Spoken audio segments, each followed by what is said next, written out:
Yeah. Yeah, I just watched Split. It was like 32% everything. Bro, that his act, he was so fucking good in that movie. What's his name? James McAvoy. James McAvoy. McAvoy. McAvoy. Yeah, he's good. All right. Just gonna pop right into it. All right. Welcome back, everybody, into the Lion's Den with your hosts Ryan Karras and Christian Griffith, brought to you proudly by Pride Roofing and Construction. And hopefully Zen soon. Yeah, Zen, please reach out. Let's just do it. You don't even have to give us money for the podcast. Just give us some free Zen. Just I'll fill the table with Zins. You know, cover it, epoxy cover it. Greatest advertisement ever. Heck yeah. Yeah. All right. Well, we're going to bounce straight back into the last of the series. This is number 5, right? Number 6. Number 6. We've been talking about 13 fatal errors that managers can make and how to avoid them by W. Stephen Brown for the last 5 weeks. We're going to conclude it today with 3 of the fatal errors. Well, I would say the 2 of them probably should have been earlier in the book if we were going in order of importance. But yep. We're going to be talking about condoning incompetence or condoning incompetent behavior, recognizing only top performers, and trying to manipulate people. 3 very big no-nos in the managerial world. So let's just jump right into the topic. You want to overview condoning incompetence, Ryan? Sure. I got 4 bullets down for, condoning incompetence, what condoning incompetence can breed. First being that it demotivates high achievers, erodes team morale and cohesion, impacts quality and productivity, and undermines credibility of leadership. When I hear condoning incompetence, I hear the antithesis or the antonym of that statement in my head is your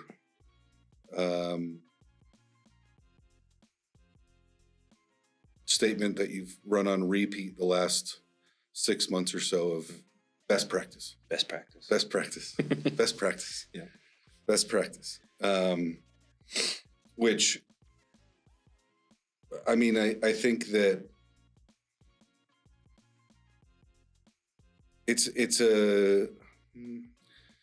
this one's tricky because I think that condoning incompetence, in my opinion, from a managerial standpoint, is just being lazy as a manager, right? Could be. Or like we've touched on before, playing favoritism, right? And condoning certain errors in certain areas because you like them, right?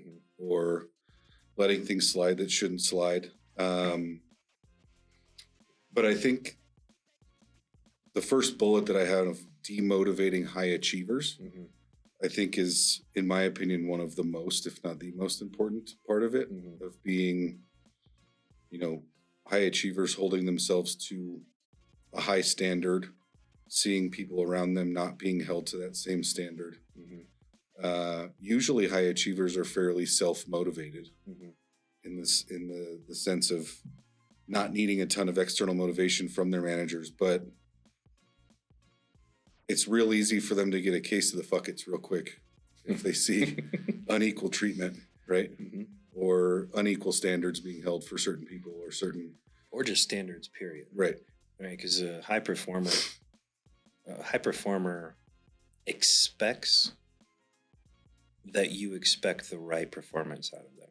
Right. Because a high performer can be a high performer anywhere. They're like a plug and play type of person. Their resume and their character speaks for itself. So they can get hired anywhere. Right. So when they're working here, they're choosing to spend their professional life for this, however long the span of time is.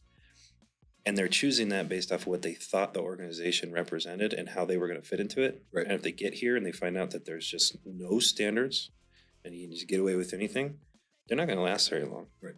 They're very much going to turn tail and go find another company that pushes them, because they can push themselves so far. Highly motivated people can, but then there's a reason that Arnold Schwarzenegger has, or when he was competing, right, he had 6 trainers. Right. It's like, why does the most physically and aesthetically fit man in the entire universe have to have 6 trainers? Shouldn't he be the absolute epitome? Shouldn't he know everything? The answer is no. He wants those people to push him past those barriers. I was actually listening to Joe Rogan on this particular concept when he was talking to Paul Stamets, the mushroom and fungi god, and he was talking about how high performers will find like a plateau. They'll get to the point where they can actually the farthest point that they can get, and then the growth at that point. So they're on this exponential growth curve that they've set out for themselves, but they get to a certain point where it levels out, and they need a group or a surrounding to accelerate the creativity that they haven't accessed yet, or accelerate the performance that they haven't accessed yet in order to push past it. Right. Which is why a high performer, if it gets in, it's why you're demotivating high achievers. If you just let anything fly, some of them are going to take the route of, okay, I guess I can do anything I want to here, and it's a little bit comfortable, so they just taper off. Yep. And some of them are like, peace, I'm out of here. Right. So, yeah, I mean, high achievers obviously expect high standards. It's funny you mentioned that. I remember I was working with an Olympic thrower who was in the later end of his career in 2014. And he was training for the Rio 2016 Olympics. And to get him from placing on a world level of top 50 to top 10 was an increase of his performance or his throwing distance of 1.6%. Right? So you look at and it was me doing his strength conditioning and nutrition work, working cohesively along with his throwing coach, working cohesively along with his physical therapist, working cohesively along with his massage therapist, right? All of us have the same common goal, but to squeeze that much more performance out of somebody that's already high performing is a much more monumental task. So I think that holding I'll say mid achievers or lower achievers to the same standard as a high achiever, you have 2 outcomes. It's sink or float, right? It's Popeye. Right. It's a squeeze. Yep. Squeeze as you can, and you're either going to shit out the bottom or rise to the top. Right. Right. So, I'm curious to hear your feedback on the first couple years of this company and how much incompetence was condoned, and how it affected things. Okay. Well, let me spin back to the first thing that you said, and then I'll come back to that. Okay. If I don't come back to that because I get in a rabbit trail, expect that I get there or prompt me, right? But anyway, one of the things that you said that condoning incompetence sometimes is the result of laziness. I don't think that that's always the case. I think that a lot of the times it has to do with the character of the leadership and their inherent need to be liked rather than to be respected. Right. I think that that's one of the bigger issues with it, because in order to be liked, you might have to look aside when somebody who wants to like you does something wrong, right? So you don't put them out on broadcast or in the microscope or whatever else, and allow them to kind of push forward. So you're making these micro exceptions, right, that can and will, or not just will, but absolutely will be seen by the remainder of the team. Right. It's like, but anyways, they talk about that in the book. It's the firmness and fairness scale. Most great managers fall on the farther side of the firmness. If fairness is number 1 and it's a 1 to 10 ranking system, right, and firmness is number 10, they fall somewhere between like the 7 to 8 category. Right. So they're fair to an extent, but they're not fair on the standards that they set. They're fair with the treatment of the personnel. They're firm on every standard and every expectation, and they're always, always, always going to directly fix that error the second it happens, not later on down the road, because it's lost its flavor, its impact. Yeah. Right. And so, anyways, understanding that, let's go back to the question that you asked as well. When we first started, we had to basically beg people to work here, and we couldn't beg people who we didn't know, right? How are you gonna put an Indeed post out and have somebody who's of high quality, or at least has the character or the characteristics that you want? How are you gonna get them walking the door and be like, well, we just started a month ago. We sold about 5 jobs. We really want you to work with us because we're going to be great. Right. It takes some time. So what we had to do is basically beg people that were friends or family even. And we talked about this in previous episodes about the nepotism and the favoritism and stuff. It's like we had to beg them. So then we had to cater to them. Right. If we wanted them to stay here and do what we needed them to do for our ultimate goal, we had to bend every, to their every will, want, whatever that, this is the second time I said that thing. I don't know what that is, but I think people are viewing know what I'm trying to say. We had to do whatever the hell they asked us to do in order to keep them here. And that created a really interesting dynamic where we had a lot of people who had great, goals, and they were bought into this idea of being part of something that could be huge, and so on and so forth. But because we were making those exceptions, and because we were constantly bending everything that we wanted from them in order to just keep them here, those bad habits became foundational. Right. They became incredibly hard to detrain. It's really hard to teach an old dog new tricks. So when that was the status quo for the first year or 2 years or 3 years or whatever it was, and then you introduce friction into that, where it's like, no, I'm going to demand standards. Exodus. Yeah. Immediately. Nobody wants, they're like, no, I like it the way that it was. Yeah. Like, well, the way that it wasn't good enough. And I'll tell you why, because it's not sustainable. This is business. It's not personal. Right. Right. And so, I'd say that that's one of the biggest painful parts of the origin of the company is the loss of really good people, and the fact that my personal relationships were affected because of that. Right. And it was something that, because of the scenario and the timeline, it was almost unavoidable. Right. It's like I lost friends and family members, well, not family members, they're still family, but there's a little bit of let's just not talk about that era of life type of part that's in Easter lunch and stuff. But it is a painful piece, and it taught me a whole lot about driving the standard, driving proper conduct, and sticking to your laurels. Right. It's like I don't want somebody to work here if they're going to cut corners. I don't want somebody to work here if they're just clock squatting. I don't want somebody to work here if they are of lower character and morals, specifically because it's going to affect everybody else. And if I allow that to happen, then either everybody's going to adopt to that same thing, or there's going to be just a gigantic cluster of I think this, and we're never going to get anywhere. And ultimately it's going to lose productivity, thus revenue, and so on and so forth. Right.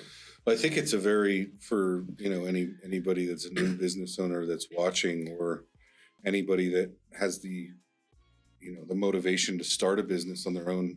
I think in a lot of small businesses, it is extremely common practice to bring on friends or relatives, because they show you a sense of care that a stranger can't. The misconception, and I ran into the same thing with my gyms, was on the employee front and on the client front, right? Of when it's time to hold a standard, like you said, and you create that friction, right? You can't expect that person to have the same level of buy-in, or the same level of commitment, or the same level of understanding that you have as the owner. And inherently that causes a divide, right? Apparently. So they don't have the same skin in the game. Right. So I remember I hired a good friend of mine who owned a very small commercial cleaning company to clean my gym 3 nights a week, right after we closed. And everything was great for a few weeks. And then I started to get the feeling that I was paying more than what I was getting the value of. Then I started to see the thoroughness of the cleaning drop, a couple no-call no-shows, right? And my stance on that, and I'm, in my young 20s, I treated my little tiny first gym as, and I've said it on here before, is I acted as if it was a $2-3 million facility, right? With that level of professionalism, that level of attentiveness and care to everybody that came in. And I expected the same, right? And I started to see it drop off, and I confronted him about it. He didn't like that, right? I said, he was like, well, I already gave you a discount. And it's like, but a discount is your choice. It doesn't mean that the service is discounted. You're right. The quality doesn't get discounted. Right. It's just the price. Right. It means that you did me a favor, right? And I'm doing you a favor by giving you business, right? But I don't expect the quality of the work to drop. If you came in here for a service that I had, I would give you the best service I possibly could. Long story short, it was like a kind of a back and forth for a month or so between him and I of, challenging conversations. When I fired him, I've never spoken to the guy again. Right. He took that as a very personal thing. When for me, it was like, I just need a better service. Right. It's not personal. Right. Well, that's the thing that most people don't really understand. So if we want to relate like the ownership perspective to why a manager's job is so valuable. It's like from ownership's position, I've said this in meetings and stuff before. I was like, look, guys, what would happen if, God forbid, we have to shut down the business tomorrow? Right. What would happen to everybody? Nothing. Find a new job. You guys go find a new job, right? Hopefully the time you spent here increased the swagger on your resume, right? And you're professional enough to go and just walk in and get hired somewhere else. Maybe it takes you a week, maybe it takes you a month. Either way, you're going to land on your feet. Right. The owner of the business, because of the intensive and incredible amounts of leverage of themselves and their assets that they've put into the business and elected for, they're pretty much screwed. Right. It's either like in this business, because we take deposits on jobs, so we could purchase materials and things like that. And a lot of those funds are from insurance. If I can't complete that work, I'll go to jail. Right. Right. So you guys go get a new job, maybe have a couple hundred extra or less dollars in your bank account for a couple of weeks until you have another job. I'll go bankrupt, lose my home, right, have no ability to support my family, and then go to jail. Right. So I mean, that's pretty crappy. So when you say the skin in the game, it's different. So when you're electing a manager and you think this person fits, we have to, as ownership or executives or whatever, we have to demand expectations and the standards out of the management, and they have to reciprocate that with the people that they reach as well. Right. And if they don't take that seriously, it is incredibly devastating to an organization. Yep. Right. It's incredibly devastating. So when you condone incompetence and you let things slide, or you don't give the proper punishment to something, it's just telling your team it's okay to be mediocre. And so they're all going to become mediocre. Right. Then you're going to have mediocre output, mediocre revenue. And if mediocre revenue is not good enough, you might go out of business. Right. It's a big deal. Yeah. Right. So rolling to the next one and recognizing only top performers. I think this one's kind of short. But I think part of this one is human nature, right? Is to recognize the people that are performing because they're easy to recognize, right? I was taught this in the gym lunch days of how to communicate complimenting a high performer in a group setting by a leadership coach. And the way that he described it to us is the way that I do it now. But it's paramount to you imagine, we call it like the walk of fame or the walk of shame, right? And those walks of fame or walks of shame are purely based on statistics, right?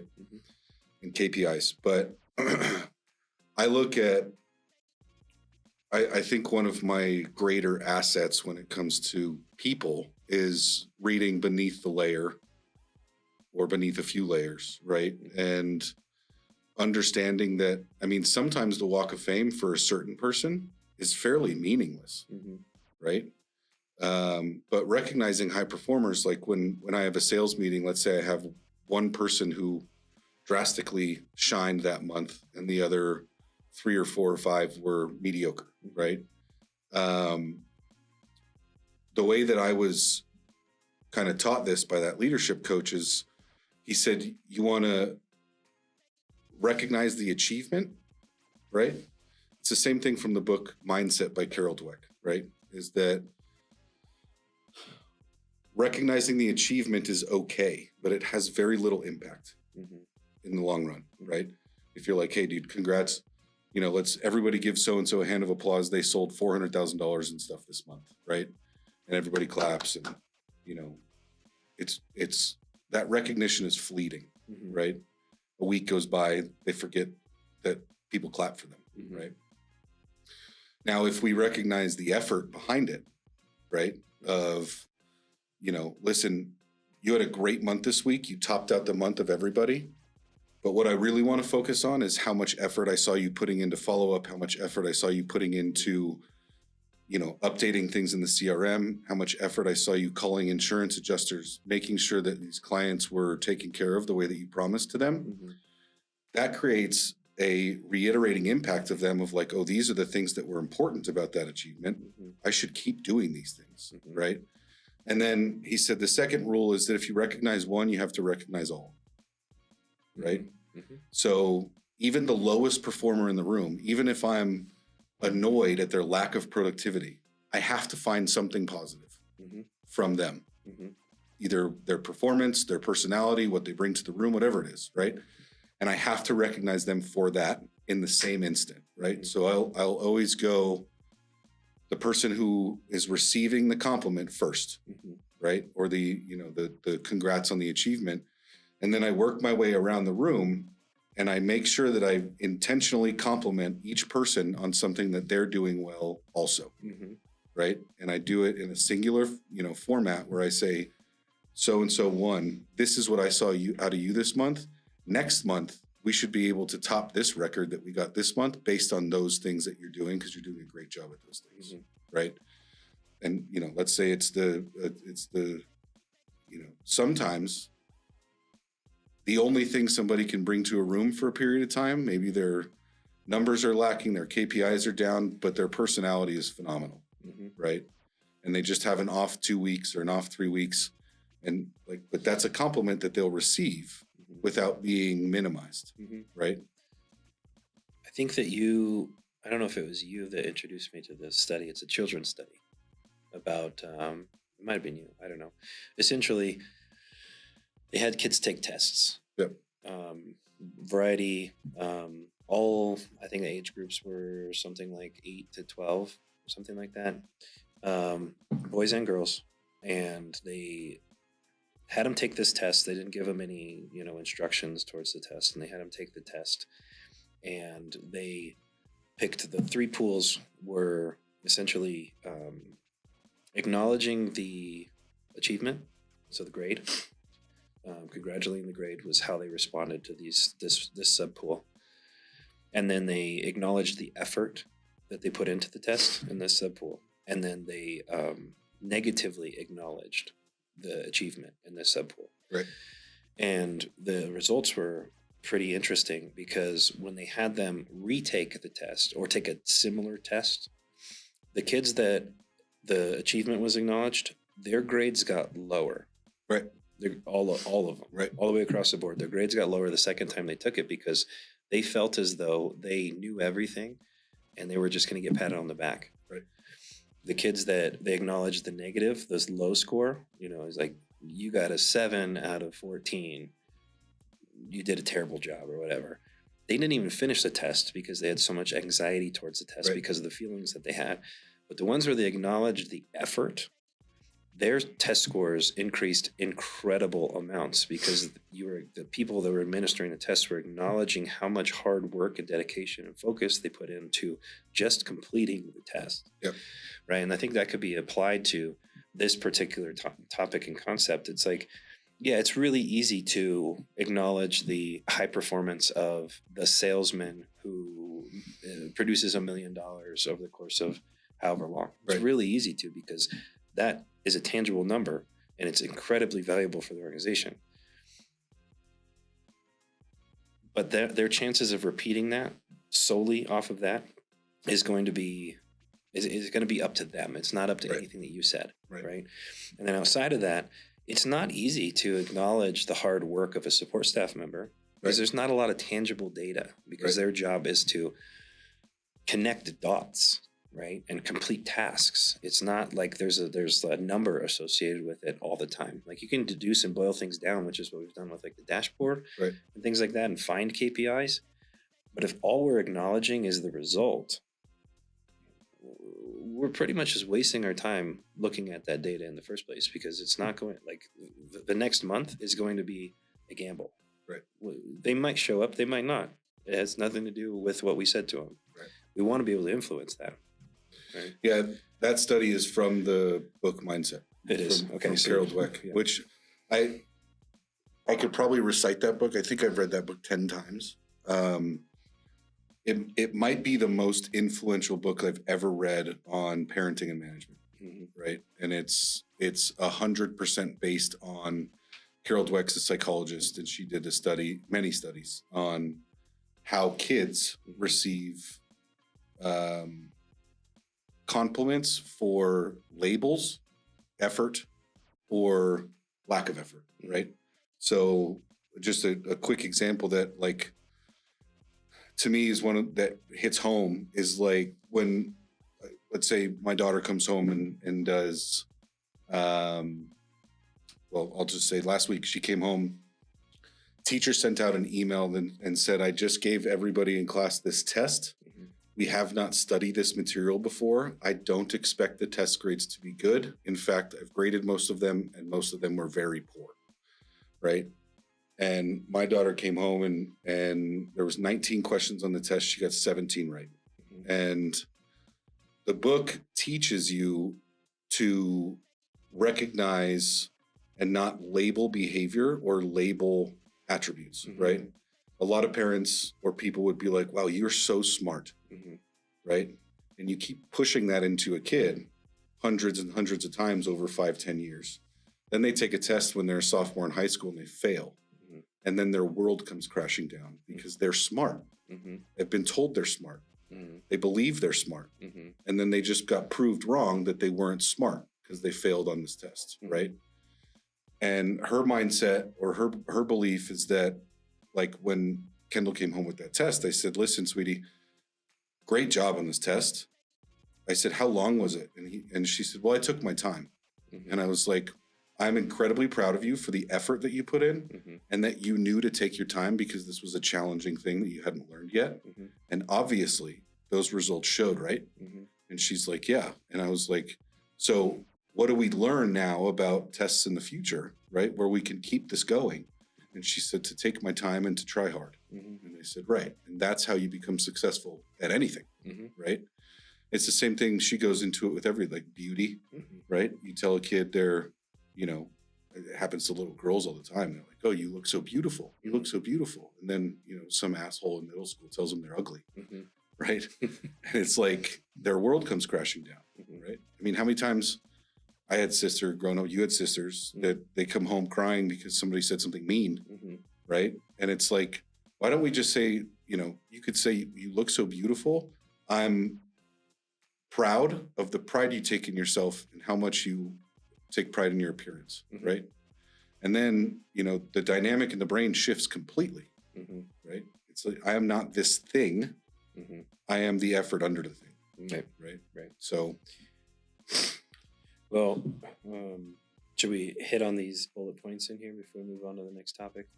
Sure. The negatives that come out of recognizing really top performers. The negatives creates an imbalance in the work environment, limits motivation for broader team.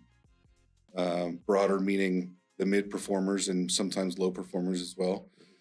Misses opportunities for development and can lead to a toxic competitive atmosphere.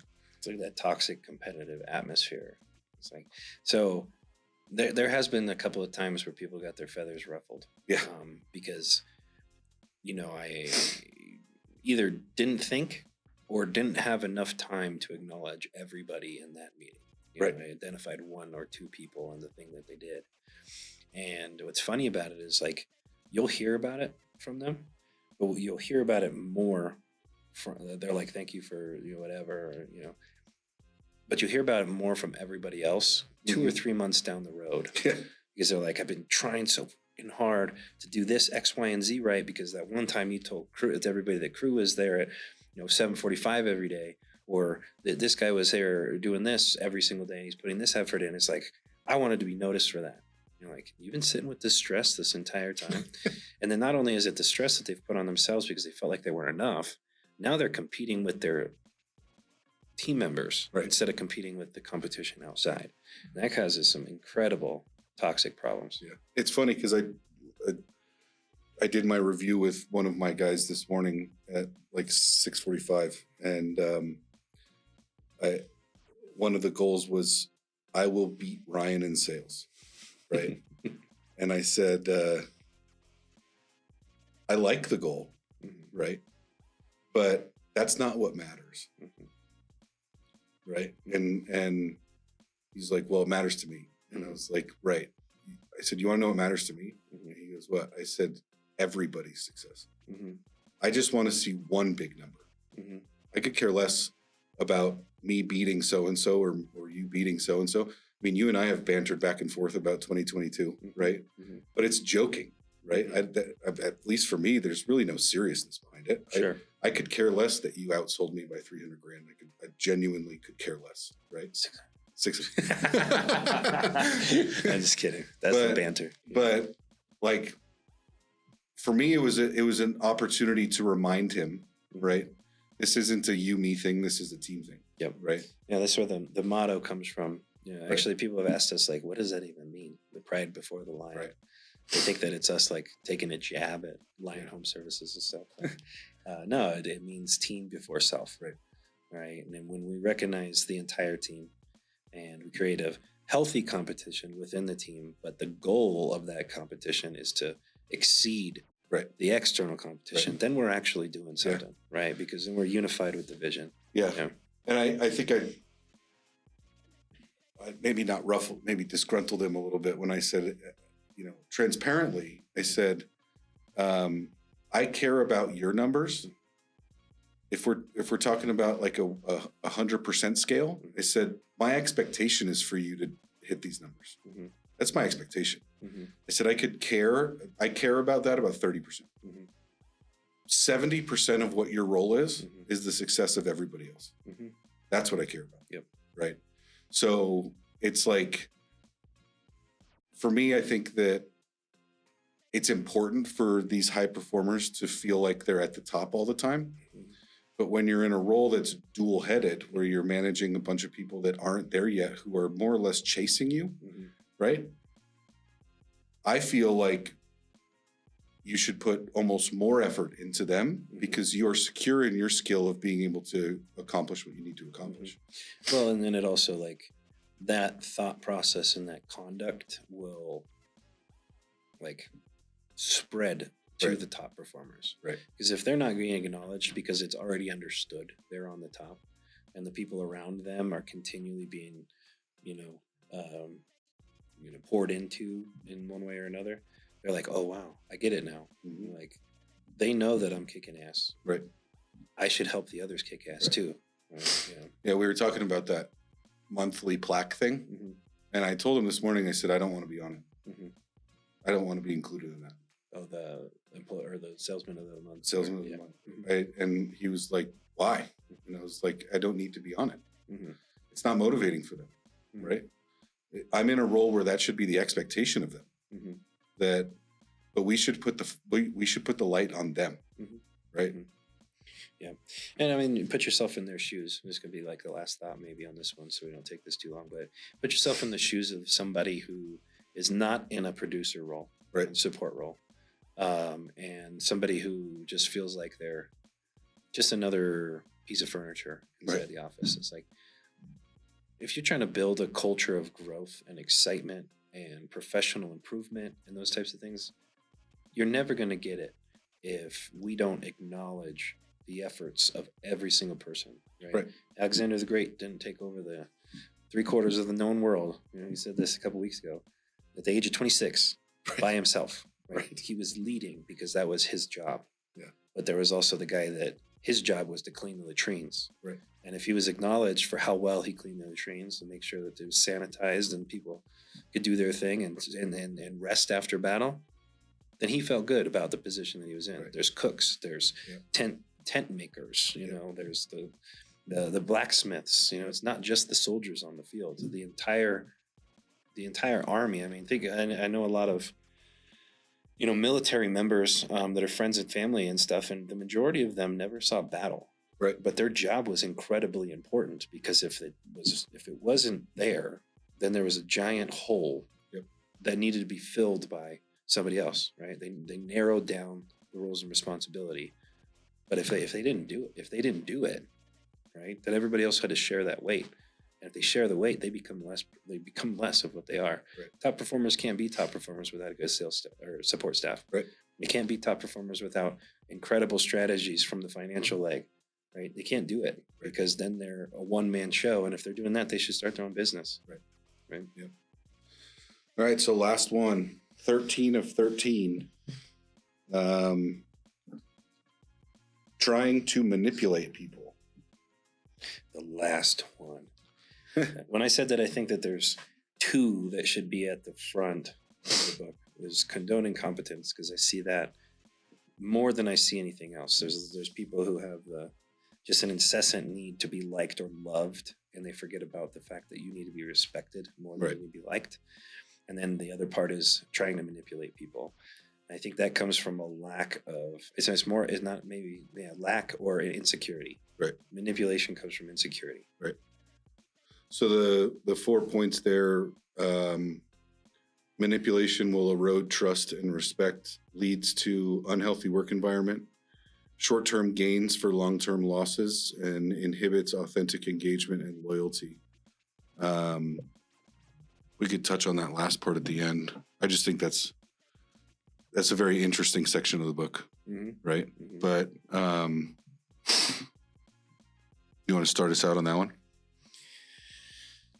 Sure. I mean, I guess maybe we could acknowledge the differences between managers who try to manipulate versus ones who try to lead. I think the visual that's easiest to understand is there's like Captain America. Mm-hmm. It's like, let's go. He's leading the charge. That's a good leader. That's a good manager because they're out there setting the tempo, setting the example, and also making sure that all of their soldiers survive, right? Mm-hmm. And then there's like a pharaoh, right? And the pharaoh sits on a 3,000 pound golden throne carried by 20 people, 40 slaves, and and he's got a whip in his hand, and you go, right? I think that's the main visual difference between the two. But how do you pick the side, and why do you fall on that side? Do you think that's inherent? I think a lot of it comes from how you were managed or how you were raised. I feel that it's a product of nurture. Yeah. I'm just thinking about that picture. It's a meme I've seen 500 times of the pharaoh sitting on top of the chariot, being pulled by 50 slaves with a whip. Yeah. And then the one that I forget what the title says there. It's something about leadership, and it says a real leader is the one in the front of the line pulling the rope, right? Yeah.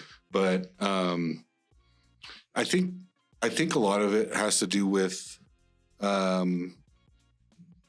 nurture, what kind of people were around, maybe not in childhood, but just what type of leaders that you had, or lack of leadership, I should say.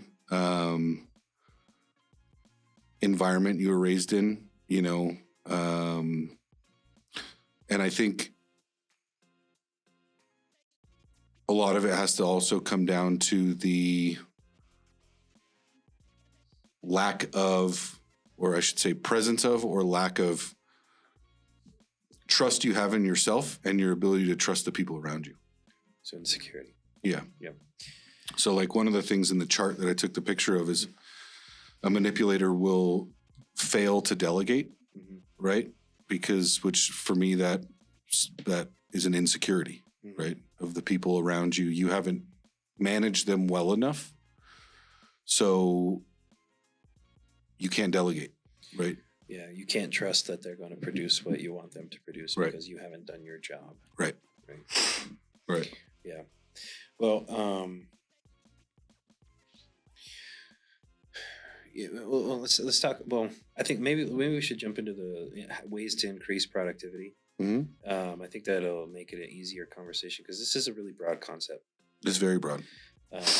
Because I mean, we've all sat in businesses or classrooms or whatever, and you can tell the type of person by the way that they're just conducting themselves, and you can tell how your tenure with them. If it's a class, it might be the worst class of all time because you've got a whip cracking teacher up there who's not willing to help you with anything, but is always there to tell you that they're better than you.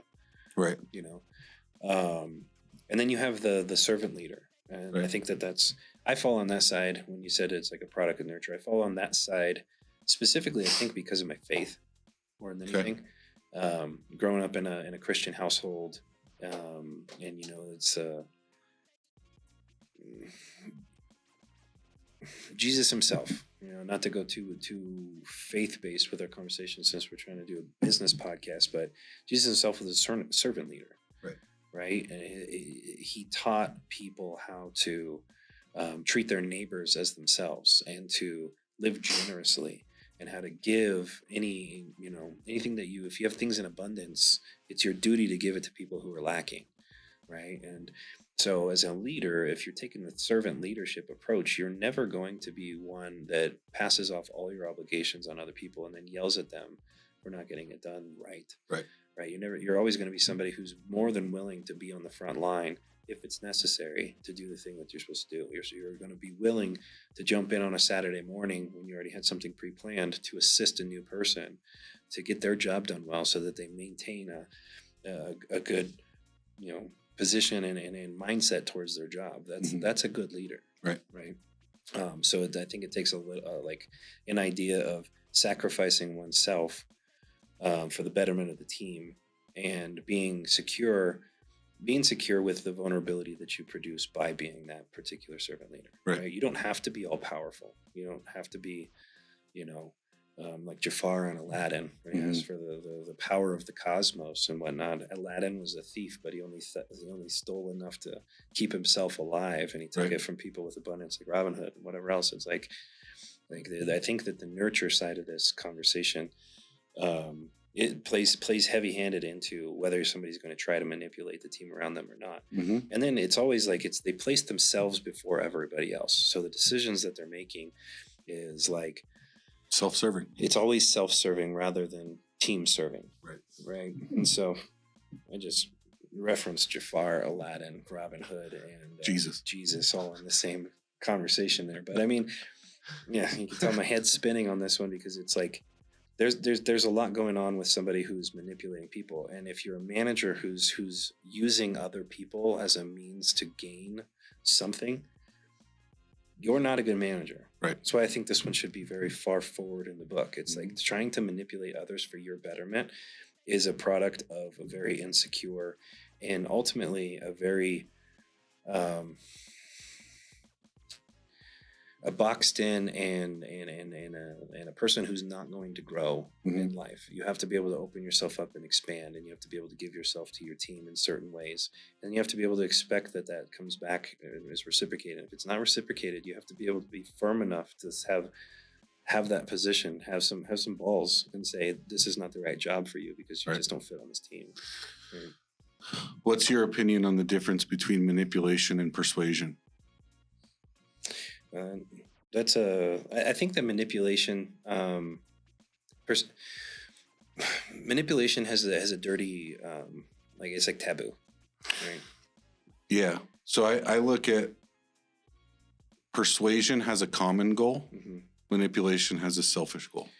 I can agree with that. I can agree with that because persuasion. Because I mean, think about a salesperson. What's their Right. job? Their job is to persuade somebody to utilize you rather than utilizing the competitor. Your job is not to manipulate them into using you. Which a lot of salespeople do. Right. Well, that's where lies and deceit and all the other things. And when people think of salespeople, I mean, like, it's almost. I don't know if you've noticed this in your life. When I tell people that I do sales for a living, like I sell, Mhm. right? You kind of get a weird look back Mhm. from people because they're like, "So you've been lying to me your whole life?" Right. Because it's got a bad connotation, but it's like, no, I have an objective. Right. This person has a problem, and I have a solution. So my objective is to give them my solution and make sure it's my solution that they're choosing instead of somebody else's. Yeah. Right.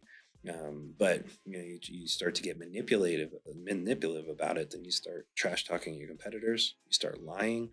You start over promising and under delivering. Covering deductibles.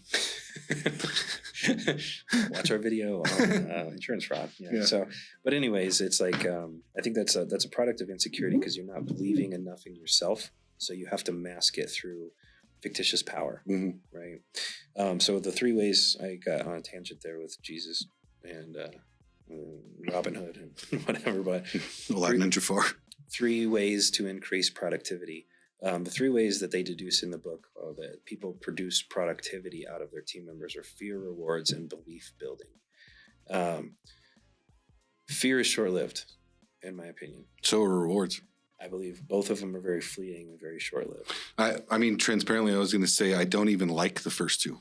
They're terrible. Right? Yeah. Like I like to give rewards. Spiffs are cool. Yeah. Bonuses are cool. Kickers are cool. Right. But those are things that are earned on a milestone and KPI basis. And they're things that just make it more fun to achieve things. Mhm. But they're not the reason to do the job. Right. Right. The reason to do the job is the belief that's been instilled in you that this is the place that you should spend your time. Right. Right. Yeah. And the idea that if you're part of this foundation, you can grow into what it is that you want to be professional.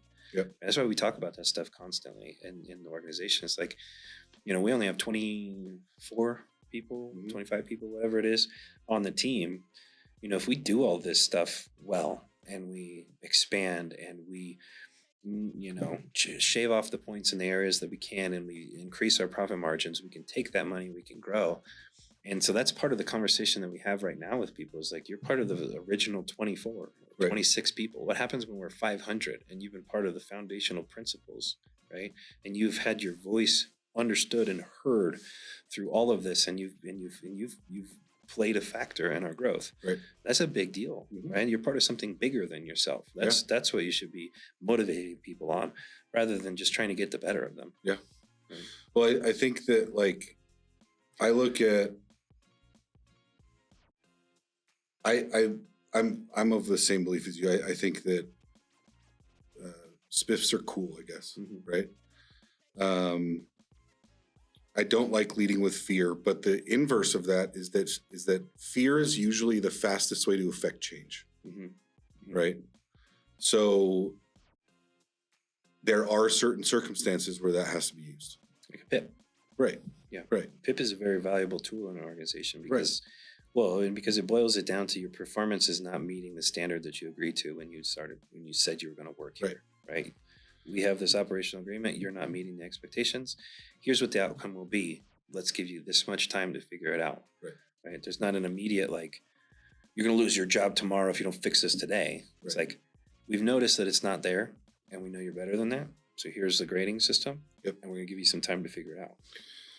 Rewards to me are the least impactful, Mm-hmm. in my opinion. That could just be my personal thing, but like I think they're useful for like very short-term goals. very short term. Like if you need to, for whatever reason, hit a number at the end of the month and you do a 4-day sales spiff, you might get a little bit extra work or a couple extra hours out of the guys. Right.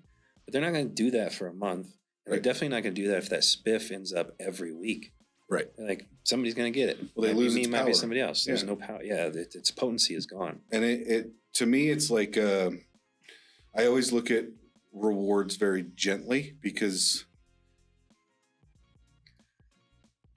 when you're giving, especially financial reward, I'll put it that way, right? If you're giving someone a financial incentive or reward, you're then assigning their value to that money.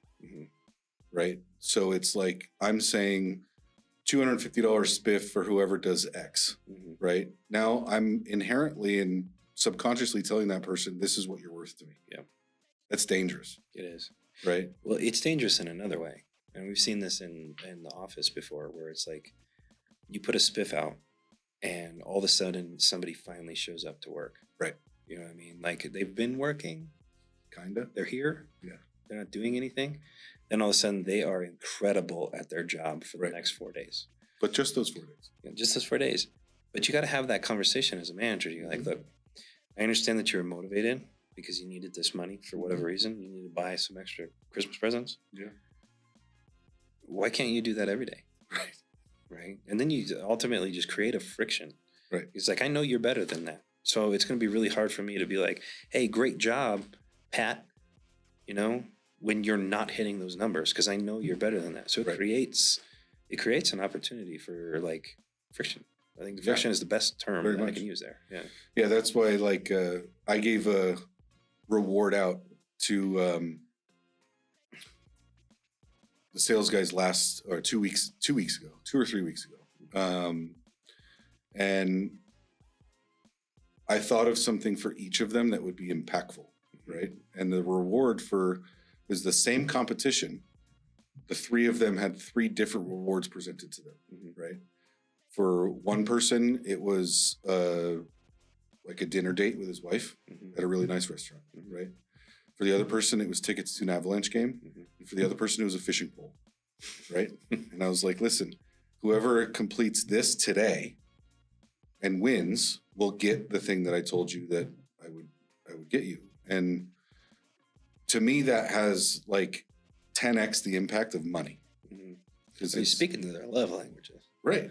Exactly. One person's quality time. Yeah. One person's intimacy. Yeah. You know, one person is I don't know. Gift giving. Yeah. Right? Yeah. So which is funny, I used the same tactic yesterday, but just as a motivating factor, right? I was like, listen, I don't want you to think of this as canvassing. I want you to think of this like in the neighborhoods you've been in previous to this was trout fishing, right?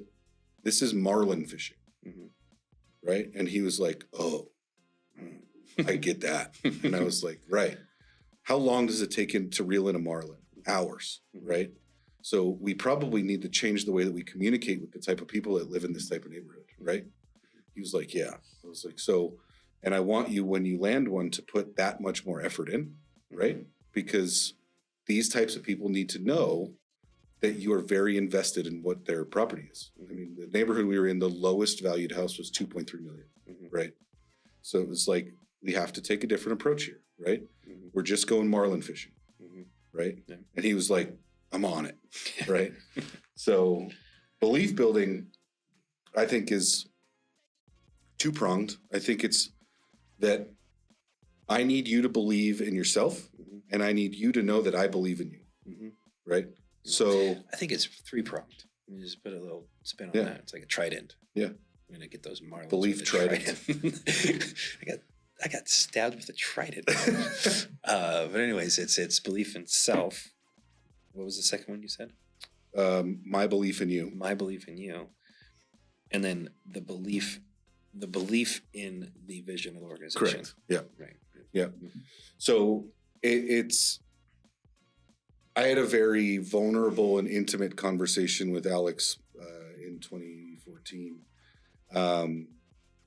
And his brain is wired, literally could not be more opposite than me. Right. He's like a very charismatic Johnny. Okay. Right. Which is hard to believe, but it's real hard. Yeah. But insanely brilliant with numbers, but everything is numbers to him. Right. People are numbers. Right. And he was like, what do you need from me? And I said, I need to know that you believe in me.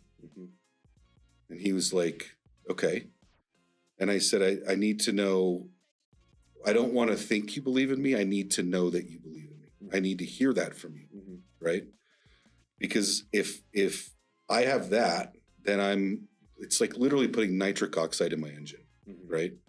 It's like, I think I'm in this position because I think that I bring value, but I'm not sure if he's really sold on me in this position. Like that's the chatter in my brain, right? And it's like, what I need to know is that you have an unequivocal belief in me, and I'll do anything, right?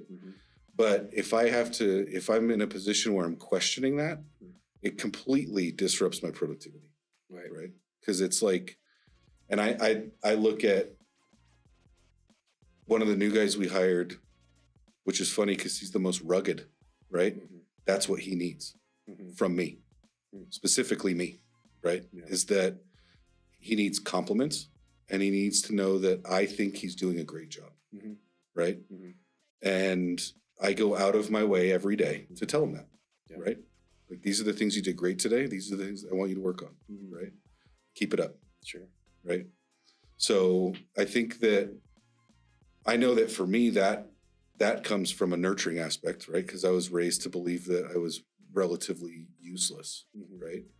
So it's very important for me if I was in a position where I had 2-3 layers of managers above me, I would need to know that those people believe in me, because if I can feel a shadow of a doubt, then it crushes me. Yeah. Right. It's like a ringing in your ears, even if you're in a silent room. It's what you're thinking about. Right. Distracts you. Yeah. So how do you belief build for increased productivity? I don't know. Belief build. Well, I think that I always take a pretty standard approach, which is the positive affirmations. I like to highlight the things that I'm seeing growth. It's not necessarily always about a number. It's about action growth and pattern and behavior growth. I like to highlight that when I notice somebody has really turned a page on certain things, I very much am the first person to say, hey, this looks good. But on top of that, I think that, because I'm on that third prong, the one, on the trident we just talked about, like a lot of the focus that I have is getting people to believe in the vision of the organization, right? Because that's what I've had to do since we started. It's like, you gotta stay on this train. It's gonna be worth it. You've got to stay on this train. It's gonna be worth it. But I think that I like to highlight when the team's efforts have crossed the milestone. Right. Not when I crossed a milestone, when the team's efforts pushed us over the milestone that we needed to get. I want to make sure everybody knows that impact is incredibly beneficial for us. Right. Right. Because when you launch this vision and you say we need to get through these steps, or however you say it, it's like nobody knows where you're at until you let them know. Right. And regardless of how much I've worked, I know I wouldn't have got there without all of the work that happened in the meantime from everybody else. So I want to make sure I give them all of the credit.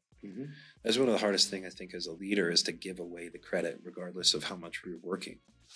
And so in order to belief build, it's like, you can't be the Pharaoh whipping and saying, look at me. It's like, no, guys, look at you. Yeah. It's Alex has a quote that, well, it's not a quote. He just said it in a podcast recently that, he said the hardest lesson for my ego to learn was that when the business has success, I take no responsibility. And when the business has disruptions or failures, I take all responsibility. It's rough. Yeah. And that's, I mean, how I was talking about sitting, fixing puzzles. Yeah. It's really difficult to sit on the end of a phone when you have, because the common saying is, the customer's always right. I'm here to tell you that's effing bullshit. It's like, there could have been a couple of errors that were all squashed and fixed and gone above and beyond, and some people just are relentless and Karen Kevins out there, like, that's a derogatory term these days, but it's like, but it's really hard. It's like, you just have to sit there and take it and be like, you know what? This is my fault. They are a representation of me. I'm not going to point any fingers. This is a representation of me. There were breakdowns in my mechanism I've created, and that's why we're here. Right. So I'm going to take this accountability. I'm going to move on. And it makes you feel like garbage, right? And sometimes it's true. Right? Sometimes they very much are right and you screwed up.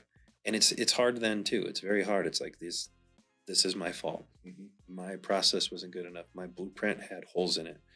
I did not factor in the negative space in that corner on this drawing. Right. Right. And so that's really difficult. And then it is really difficult sometimes when you know that like you gave direct orders with a vision to create something, to turn around when it's created and all, you know, and guide them and assist and revise and whatever else. And then when it's done, it's like, you did a great job. Right. Like that came out of my brain. It's like, I wanted that. I'm not going to say that. Right. You did a good job. It's really difficult. Alex is right when he said that. It's like it's like funnel up accountability, trickle down management, or trickle down acknowledgement. Right. Right. It's like, you all did this. Yep. Congratulations. But if you don't do that, the entire organization's culture flips upside down. Yeah. Nobody wants to work here anymore because you're not being acknowledged. Right. Nobody wants to work here anymore because they're like, why would I want to make Christian another $1,000? Why would I want to make Christian enough money to buy another house or whatever the hell? It's like, you know, there's a lot of battles that go on inside your head as an owner of business. And it's really difficult in certain scenarios to give credit where credit is due and not take credit even when it's due. But you're not going to get anywhere if you're just sitting up there as a tyrant. Right. So. Well, sweet. You want to wrap this one? Sure. Do not manipulate people. It says try to manipulate people. It's like, no, let's not talk about the hair. Let's just say don't manipulate people. Don't manipulate people. Don't be so weak and insecure with yourself that you need to use people for your betterment, right? Recognizing only top performers is going to completely remove the support that allows them to be top performers. And condoning incompetence means you are going to run a cut rate and mediocre organization. So let's move past that. Well, thank you all for tuning into the book series, 13 Fatal Errors Managers Make and How You Cannot Make or How You Can Avoid Them, from Walter. I still think it's Willis. Is it Willis? No. It's just a cool name. But yeah, tune in next week. We're going to shift topics and, you know, we'll store these on the YouTube channel and a playlist for videos just in coordination with this book. And we appreciate your long attention spans. Absolutely.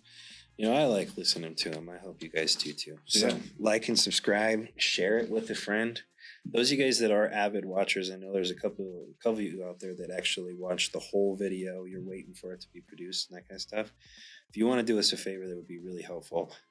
Send it to somebody who you know is like-minded. We'd love to hear from them too. Or 5 people. Let's start with 1. Yeah. Or 12. Yeah. Either way, but we appreciate the investment from all you guys that are regular watchers. Tune in next week. We're going to have a whole new series for you. Yep. Catch you on the flip side.